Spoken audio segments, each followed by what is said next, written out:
The cacophony of arguments surrounding gun control in the United States often reaches a fever pitch, with the anti-gun progressivist libtards trying to seize our guns and us laughing at their futile attempts, all thanks to the new Bruen standard. Amidst all this nonsense, it's fun to take a look at guns that most of us would sooner buy a unicorn than own. I'm talking about guns that elicit raised eyebrows, incredulous laughter, and the collective sentiment of, why the hell would anyone buy that? From time to time, there are innovative souls among us who craft guns with the best of intentions, but just didn't have the aesthetic sense we gun aficionados have. There are also those who craft guns for no other reason besides novelty and end up making guns that look cool, but turn out to be complete junk. Here's my list of the top 7 list of guns that Americans will never buy. Number 7. Alchemy Arms Spectre. In 2006, Alchemy Arms embarked on a mission to settle the eternal debate by introducing the Spectre, a semiotic pistol chambered in .45 ACP, drawing inspiration from 2 iconic pistol designs, the M1911 and the Glock.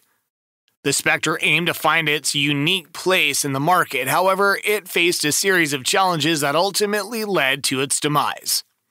The Spectre's aesthetics and functionality borrowed elements from both the Colt M1911 and Glock pistols. Although no parts were interchangeable with the M1911, certain components like the slide, barrel, and recoil spring could be swapped with select Glock models. But unlike Glocks, the Spectre was promoted as the fastest pistol on the market, boasting 5 separate safety systems. So, why does the Spectre find itself on this list? Well, from the beginning, the gun encountered quality control and reliability issues. Some models proved to be unreliable, with reports indicating that certain types of ammunition worked better than others. Furthermore, there were instances where the gun was shipped with only 1 magazine or, in some cases, no magazine at all. Obtaining magazines for the Spectre also posed a challenge, with shooters having to resort to modifying their own, which was far from ideal. With a price tag of $799, the Spectre was significantly more expensive than a standard Glock. Considering that both Glocks and 1911s are renowned for their relatively short and light triggers, the Spectre fell short in this regard, featuring a heavy and rather long striker-fired trigger, a far cry from its competitors' impressive triggers. While Glocks and 1911s enjoyed substantial popularity, the Spectre seemed to be caught in a middle, lacking enough Glock-like features to entice Glock owners, and failing to capture the hearts of 1911 enthusiasts with its insufficient 1911-like characteristics. In its attempt to be both, the Spectre found itself in the unfortunate position of not fully satisfying either camp, which is why nobody wanted it. Number 6. Taurus Curve. In 2014, the introduction of the Taurus Curve elicited 2 general reactions. Some saw it as a novel concept, while others deemed it as an ambitious endeavor with flawed execution. When it comes to compactness and reliability, guns chambered in .380 ACP like the Ruger LCP, C-Camp LWS 380, and Smith & Wesson Bodyguard reign supreme. Taurus aimed to push the boundaries of pocket guns with the Taurus Curve 380. However, it failed to make a significant impact, especially now that Ruger's LCP Max stands as the undisputed king of .380 ACP pocket guns. One distinctive feature of the Curve was its lack of snag hazards.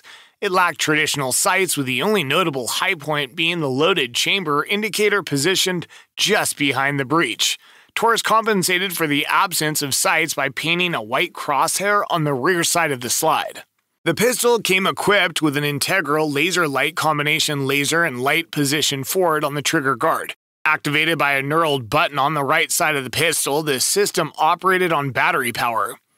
The barrel of the Curve was rounded to conform to the slide's curvature. The grip only allowed for a 2-finger hold, and the magazine featured a base plate that formed a lip which could catch on the inside of the grip.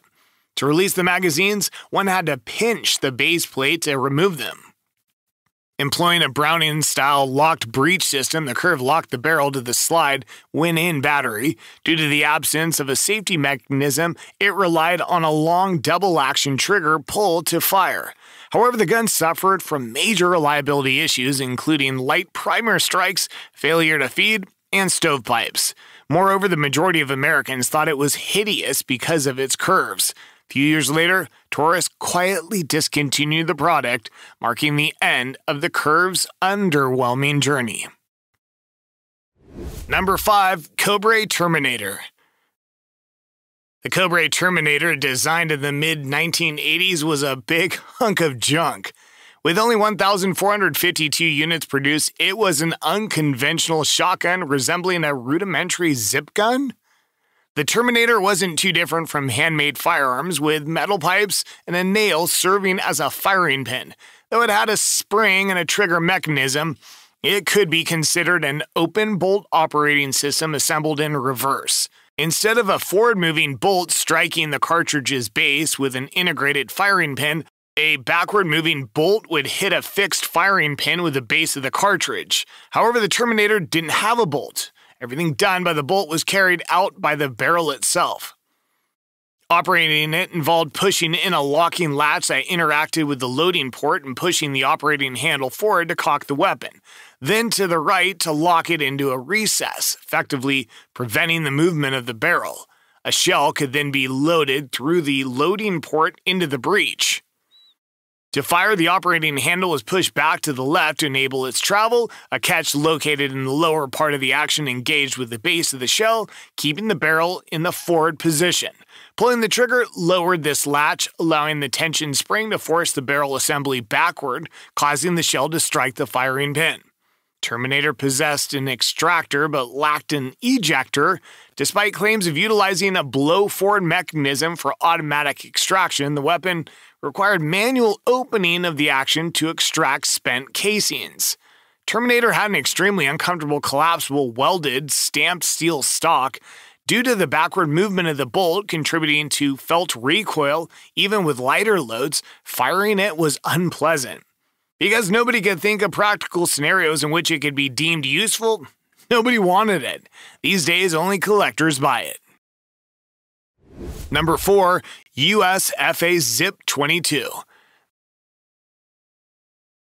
The USF Zip 22, brought to market by the U.S. Firearms Manufacturing Company, USFA, in 2013, was a semi-automatic pistol chambered in .22 long rifle. Although initially praised for its innovative concept, affordability, and accuracy, it faced a barrage of criticism due to frequent mechanical failures, including feeding and ejection issues. These reliability concerns led to the commercial failure of the Zip 22, ultimately contributing to USFA's demise in 2017. Sporting a futuristic polymer frame with a distinctive box-like shape, the Zip 22 featured 2 holes for the trigger and the shooter's middle finger, along with a flat butt plate for hand support. Its simple notch and blade sights were complemented by the use of Ruger 10-22 removable magazines, with a default capacity of 10 rounds. However, the firearm's design flaw drew significant backlash. To chamber a new round, shooters had to push 2 trapezoidal bars located near the muzzle, which necessitated placing their hands perilously close to the barrel, creating a risk of accidental discharge. The Zip 22 aimed to offer modularity, allowing shooters to customize their experience. Its receiver was designed as the foundation for a modular weapon system featuring various drop-in expansions. These included enhanced sights with phosphorescent properties, a Picatinny or scope rail for optics attachment, and the intriguing option of mounting the Zip 22 underneath a rifle for additional firepower. The concept even flirted with the possibility of converting the Zip 22 into a rifle by adding a carbine stock and suppressor, although these plans never materialized. The introduction of the Zip 22 is accompanied by a viral marketing stunt with a YouTube video titled Unidentified Firing Object, showcasing the gun's capabilities at a shooting range.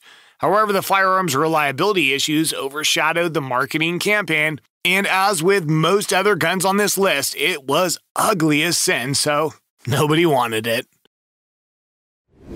Number 3. Daric Gun.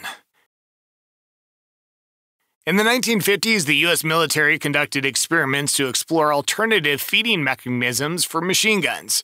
During these trials, researchers made an intriguing discovery. When triangular cartridge casings were stacked in a magazine, they occupied nearly 50% less space than traditional round casings. Although this finding held great promise, military did not pursue or expand upon this unconventional design. Around the same time, inventor David Daric saw the potential in the triangular concept and founded the Daric Corporation in Hamden, Connecticut. This innovative design combined elements of hybrid revolver and a magazine-fed pistol. Depending on the specific model, the open-chambered firearms featured an internal fixed magazine that could hold either 10, 11, 15, or 20 triangular cartridges, which Daric called trounds, triangular rounds. The Model 1100 was exclusively chambered for 38 Daric trounds. The Model 1500, however, offered versatility with interchangeable barrels that could accommodate 38, 30, and 22 trounds. It came in barrel lengths of either 4 or 6 inches. The trounds were made of an extruded plastic called Selene Fortiflex, featuring a metal primer pocket, primer powder, and a .38 caliber projectile. Additionally, a .22 long rifle casing and barrel were available, with the .22 casing allowing a standard .22 long rifle cartridge to be inserted into its center. A switch on the hammer enabled the firearm to function in rimfire mode when the .22 long rifle barrel was installed.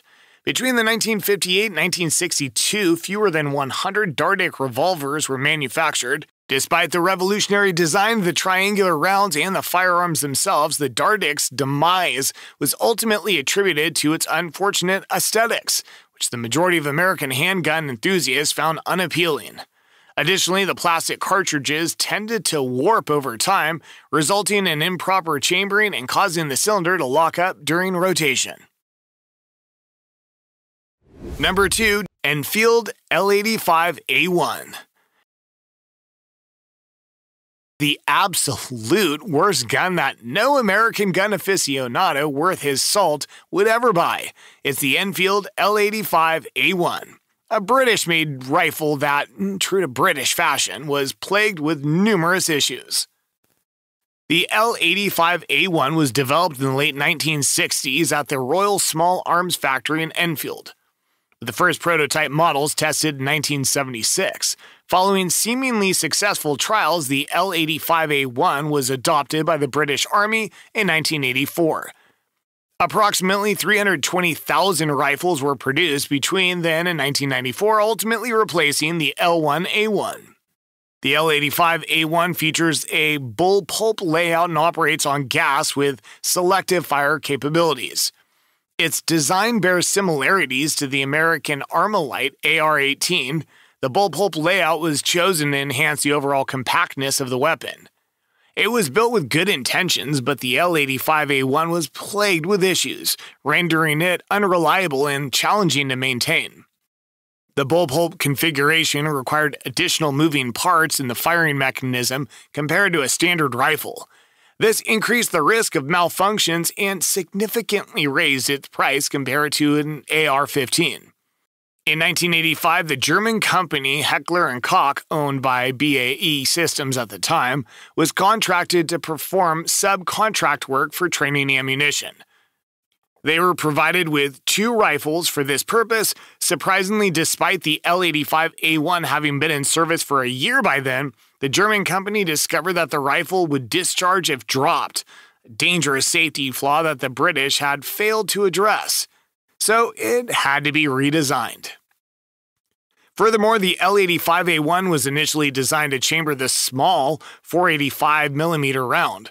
However, the United States, through NATO, advocated for a switch from 762mm ammunition to the 5.56, as they had an abundance of the latter left over from the Vietnam War.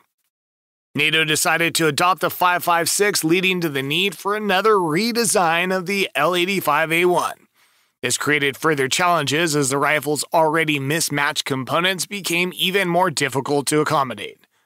The L85A1 performed so poorly that no self-respecting shooter, American or not, will ever buy one. In fact, the British themselves hate it so much that they commissioned Gaston to develop a Glock AR-15 as a potential replacement for their standard issue L85A1. We covered it in another video. Number 1. Glock 37. The Glock 37 holds a peculiar place in the realm of Glocks, and it's not just due to its historical context. If you're lucky, you might stumble upon a deal for a used Glock 37 bundled with 1,000 rounds of 45 GAP ammunition, priced around $850. Now, that's a hefty tag for a used Glock, making it instantly overpriced. However, being a Glock, one can expect reliability without question. So, what lands it on our list of guns Americans would never buy? The answer lies in its chambering, the 45 GAP.